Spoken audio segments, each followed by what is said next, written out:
Coming up, we explore Diagon Alley at the Wizarding World of Harry Potter.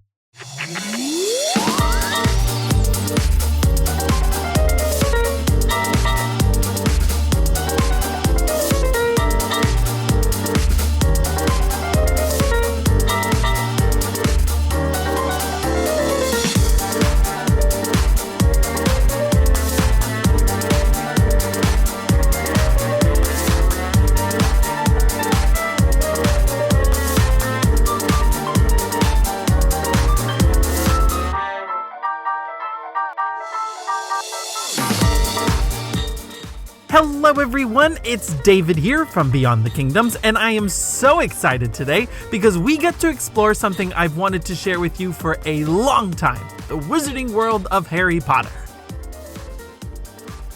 As I've done with my other Exploring the Theme Park series, I'm going to dedicate an entire episode to each of the two lands here at Universal.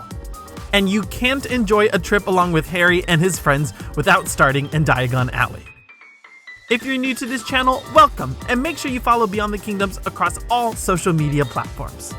But we've got lots to cover today, so let's not waste any more time and jump right in.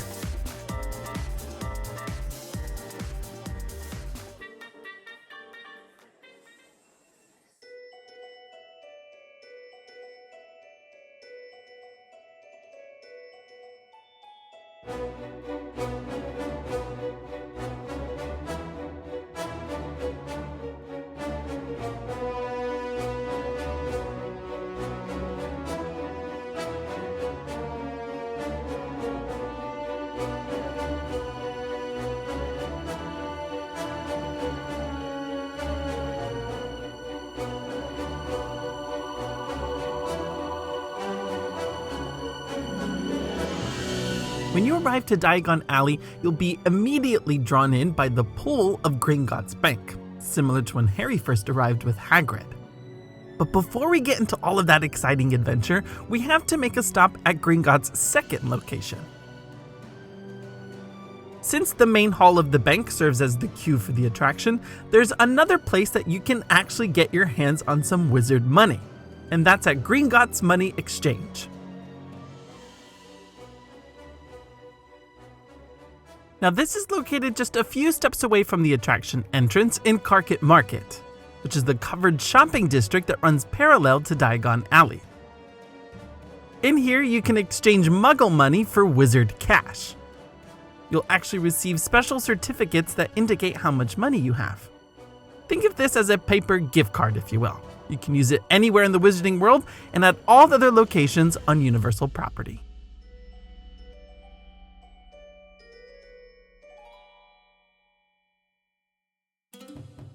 Alright, now that we have some galleons in our wallet, it's time to get some food. And what better place to visit than the Leaky Cauldron? In the films, this was actually the first place Harry visited in the Wizarding World, and where he first discovered that he was a world-famous, soon-to-be wizard, and everyone knew his name. The Leaky Cauldron here in Florida is the main quick-service restaurant in Diagon Alley, and it's open for breakfast, lunch, and dinner. Back when the land first opened, this place was always packed. It certainly still gets busy during the lunch rush, but this is without a doubt my favorite food spot in the Wizarding World. But if you have traveled to the UK or you're a Brit yourself, I want to make some suggestions on the best items to get.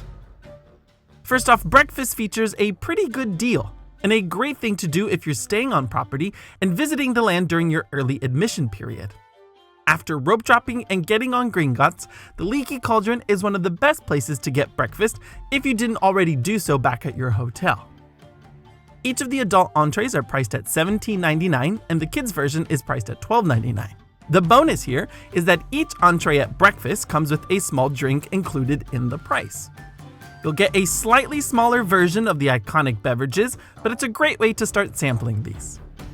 In terms of food, you can of course go for either a traditional English or even American breakfast, but my favorite is the egg, leek, and mushroom pasty. But for the record, this is totally not a pasty.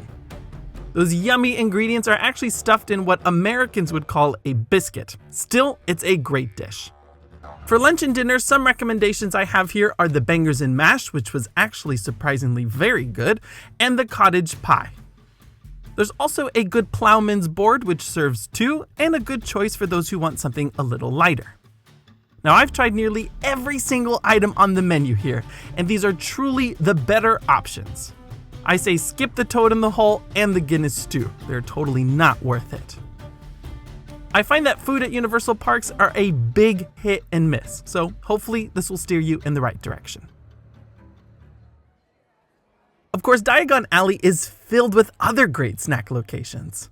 Florian Fortescue's is perhaps the best place for ice cream lovers in all of Universal Orlando. But I'll cover some of my favorite snacks in a future Foodie Friday video. But if you want to know all the delicious ways to enjoy butterbeer, both here and over at Hogsmeade, check out this video. I share with you 6 different ways to enjoy the famous drink and exactly where to find them. Now, I did say that Diagon Alley is the place to go shopping in the Wizarding World. And we can't start school at Hogwarts without picking up some essentials. So let's take a look at some fantastic merchandise highlights.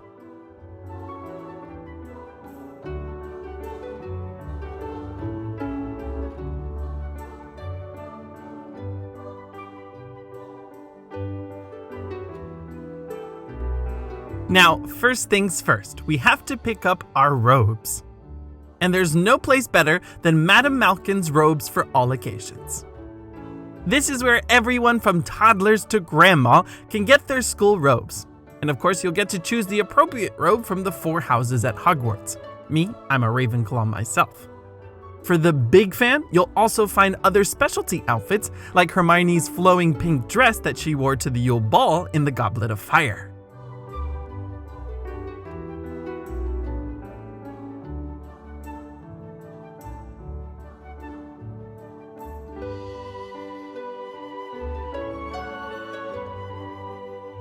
Now, I won't lie to you, robes are very expensive.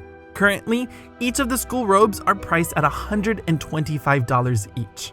And that price is the same for the smallest child to the tallest adult. I know, it's a killer. And if you go the extra step of getting a school tie, that's an additional $31 on top. You thought Disney was bad? Harry Potter is a cash cow. So for those scared to break the bank, here's an extra tip. To avoid spending a couple of $100 on your kids getting some pretty simple black robes, consider getting them before you arrive at Universal. You can shop for robes on the official Warner Brothers website or Harry Potter shop, and robes for the kids are slightly cheaper here. I admit they're not exactly the same, but it is official and it's just as good. Additionally, depending on the time of year you're visiting, consider getting one at your local Halloween store. I find that the day after Halloween you can find some pretty good deals on costumes. So, these little tips hopefully will save you some money. Alright, the next thing we need is some parchment for note-taking at school. So let's cross the way and head back to Carket Market to stop at Scribulus. This is located just next to Gringotts Money Exchange that we visited earlier, and it's actually the second half of a bigger store at the exit of the ride. Here, you'll find some colorful quills, journals, and one of my favorite items, some wax seals, which is pretty fun if you want to write some letters back home to your friends. Just next door in Wiseacre's Wizarding Equipment, you'll find a huge array of items, from jewelry, clothing, and even a little corner selling some Christmas items all year round. But we've got lots to buy, so let's move on over to another store that I want to highlight.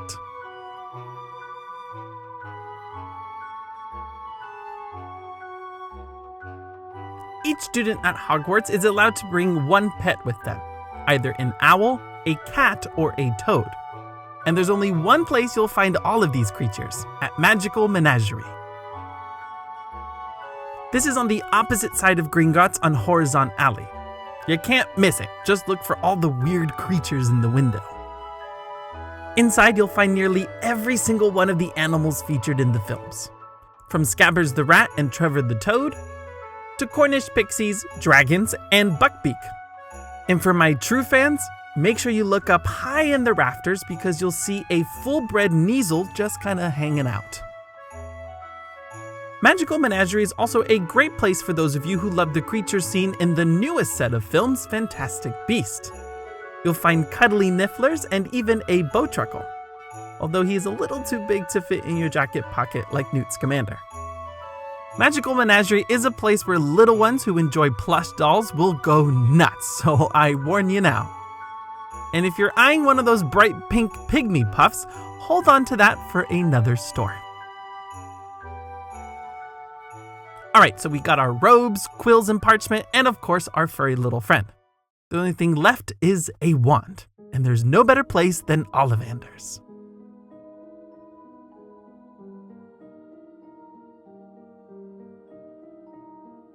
When you first step inside Ollivanders, you'll be escorted to meet one of the legendary wand makers and follow in the footsteps of when Harry first received his wand, made of holly and a very special phoenix feather. Inside this little show, one lucky guest will be chosen to find their unique wizard tool. And if you want to make sure you get picked and you're celebrating a special occasion, make sure you pick up a birthday button at the entrance to the park. It will certainly increase your chances. After the show, you'll then be shown into the main store, where you'll find nearly every type of wand in the wizarding world. Now, you essentially have three options here. First, you can choose to get a replica of a character's specific wand, or you can choose an original unclaimed wand. Tucked in a corner, you'll find a display showing different wand types and how each one correlates with your birth month. If you're born in February like me, you can get an ash wand, or if you're an October baby, you can get an ivy or reed wand. It really depends on the exact date you were born. But if you do prefer a specific wand seen in the films, you can get almost anything. From Narcissa Malfoy's sleek and studded black wand to the Elder wand, which is the one I've got. And then of course you have the choice of getting a regular wand at $49 or an interactive one at $55. These interactive ones will allow you to practice spells both in Diagon Alley and over at Hogsmeade. But since we haven't started school yet, I'll save that lesson for another day. Now, like many of the other stores, Ollivanders is really tight. However, it is nearly double the size of the original over at Islands of Adventure. So this is the place to get one. After the show, if the main store is simply too overwhelming for you, head outside and turn the corner. You'll find a little purple wand stand, selling the exact same range of products. I think it's best to experience the show inside Ollivanders, then leave and make your choice calmly and wisely at this outdoor stand instead.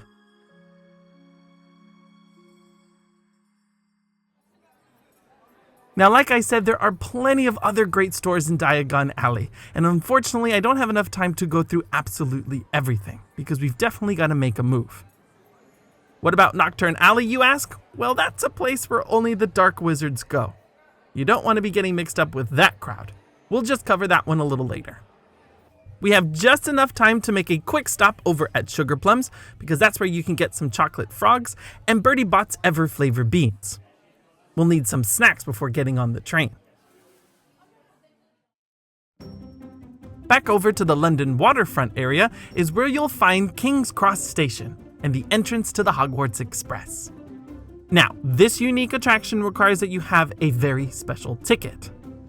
Guests with a park-to-park ticket of any length or an annual pass will be the only ones let in, because this will actually take you from Diagon Alley at Universal Studios to Hogsmeade and Islands of Adventure.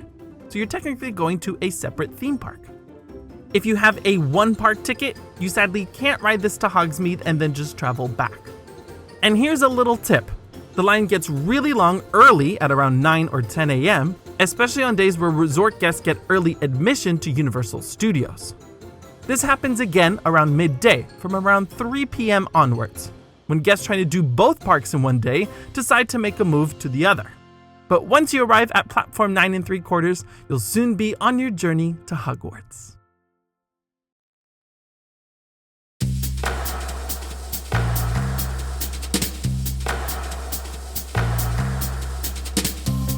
The London waterfront area is a beautiful place to be at night.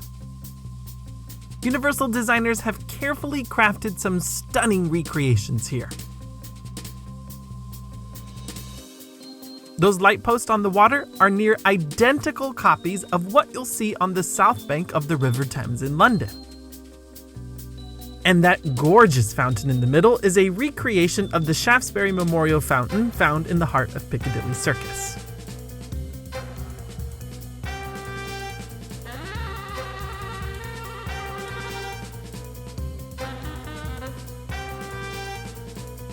But only the wizards will spot the towering night bus parked in the middle of the square.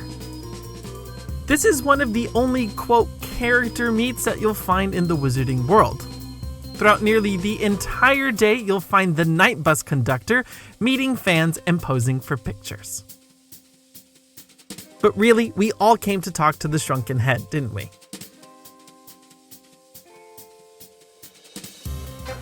Now, since we're on the topic of entertainment, let's take a look at the two shows that visitors can enjoy back at Carket Market.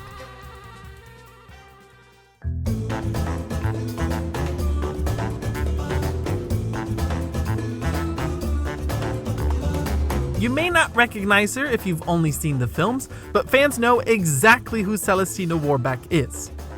Molly Weasley was said to be a huge fan of this famous singing sorceress. Every night, Celestina is joined by her banshees as they sing hit jazz songs, like A Cauldron Full of Hot, Strong Love and You Charmed the Heart Right Out of Me. This is a show that the adult wizards will enjoy after a long day while sipping some butterbeer. Of course, it is a family-friendly show, but it's appropriately scheduled in the later part of the day. Exact show times here change all the time, but the first show is usually around 3 or 4 p.m. and she'll carry on singing throughout the night. Now, on the flip side, younger wizards will definitely want to check out one of the daytime shows here, The Tales of Beedle the Bard. A troupe of actors from the Wizarding Academy of Dramatic Arts actually put on 2 different shows, alternating them throughout the entire day. One is less familiar with the average Potter fan, and that's The Fountain of Fair Fortune. This tale is not told in the films, but it's one of the 5 short stories that Rowling published in 2008.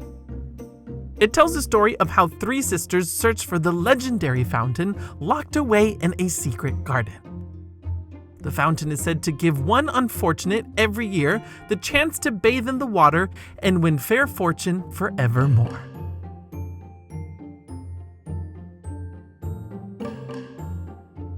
But the second show is much more familiar, The Tale of the Three Brothers, as seen in the Deathly Hallows. The trio of wizards confront Death himself, who mysteriously gives them each a special token for cheating Death. And this is where we first learn about the legend behind the Elder Wand, the Resurrection Stone, and of course the Cloak of Invisibility. I actually think that both of these shows are very impressive theatrical performances, and they have some beautiful puppet work. Universal really does know how to put on some live shows. Both tales are very short and won't take up too much of your time, and it's very easy to just walk up and get a good viewing spot just a few minutes before the show begins. Like Celestina, exact times will vary greatly, but this will usually start at 10 a.m. every day and perform every hour on the hour through about 3 o'clock.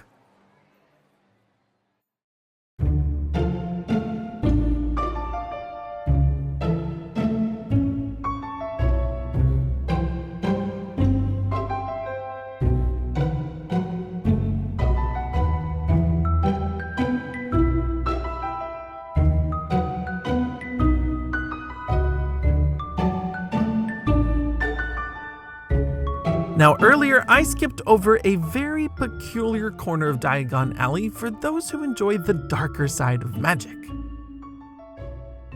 Inside Nocturne Alley, those who follow the Dark Lord will find creepy dark corners filled with spiders and skeletons.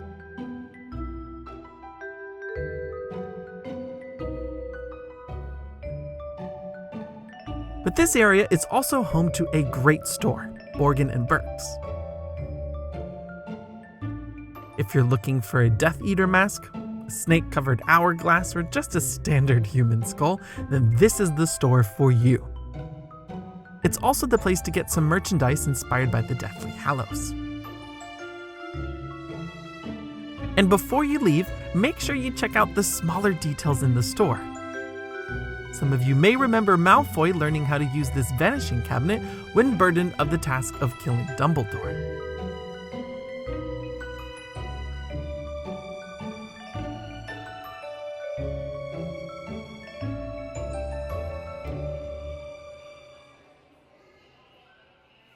Alright, that's enough of the dark and creepy stuff. There's just one more store I want to mention before we get onto the star attraction at Diagon Alley, and that's Weasley's Wizard Wheezes.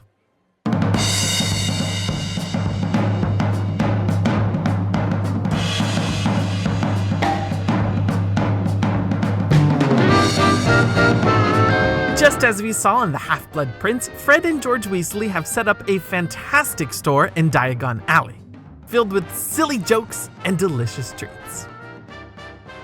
Now, you sadly won't find Peruvian dark powder in here, but ladies can pick up a bottle of love potion, and you can of course get your hands on some classic items like the expandable ear, which may come in handy when eavesdropping on your enemies. If you've heard about the Weasley's treats to help you fake a nosebleed and get out of class, then look no further, because here you can pick up the Skiving Snack Box. In it, you'll sample 4 treats between Fever Fudge, Fainting Fancies, Nosebleed Nougats, and of course, Puking Pastels. But this is also the best place to adopt a Pygmy Puff. Now, earlier at Magical Menagerie, I said to hold off on buying these, and that's because at the Weasley Store, there's an official adoption little ceremony. Throughout the day, a shop clerk will ring the bell and announce the name of your Pygmy Puff after you've adopted them.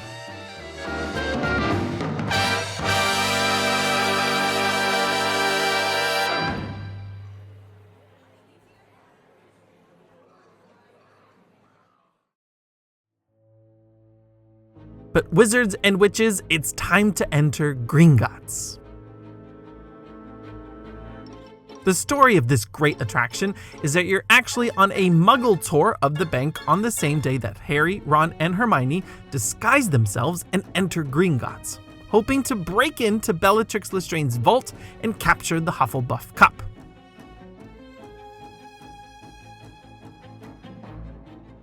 As you enter the main lobby, you'll marvel at the huge chandeliers above and the troop of goblins working at the bank.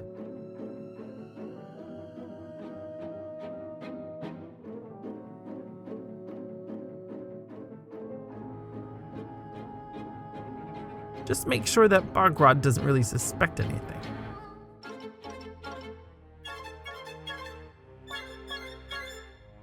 Further inside the bank, you'll then enter Bill Weasley's office and meet another goblin who's assigned to accompany you in your cart into the depths of the bank.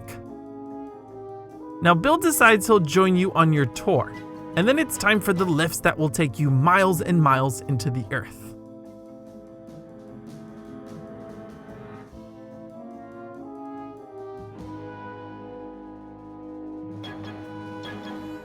The attraction itself is really the only one that is firmly set during the events seen in one of the films, while the other Potter attractions are a little bit more generic.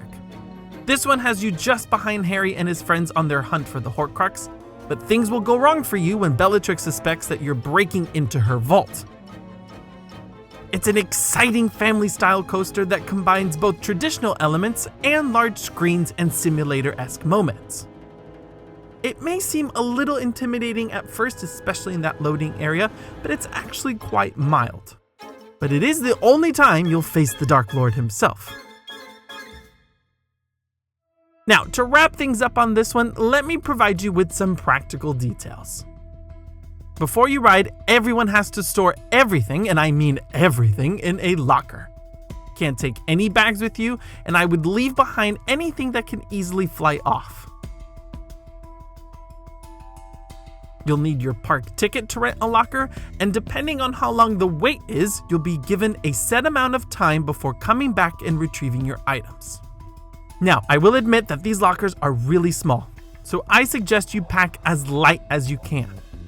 Alternatively, you can pay for larger lockers that are 12 inches by 13 by 16.9 inches.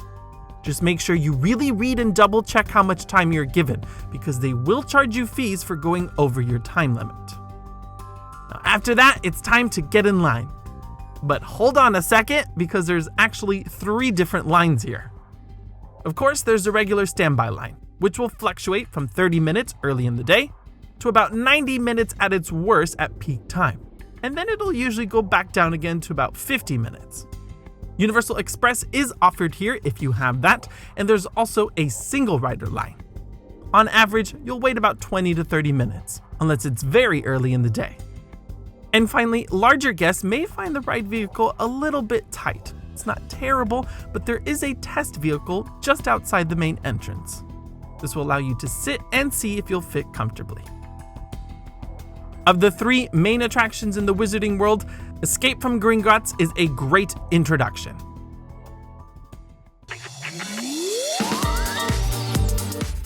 So there you have it, friends, a complete tour of Diagon Alley at Universal Studios Florida.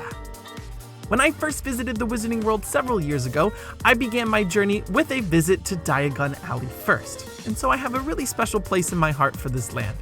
I remember my jaw hitting the floor when I saw that dragon. Hogsmeade definitely does have the better rides and attractions, but Diagon Alley has the ambiance.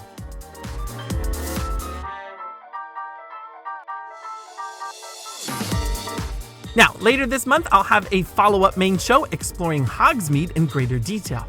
But that will certainly have to do it for today. Like always, thank you so much for watching, and remember, if you can dream it, you can do it.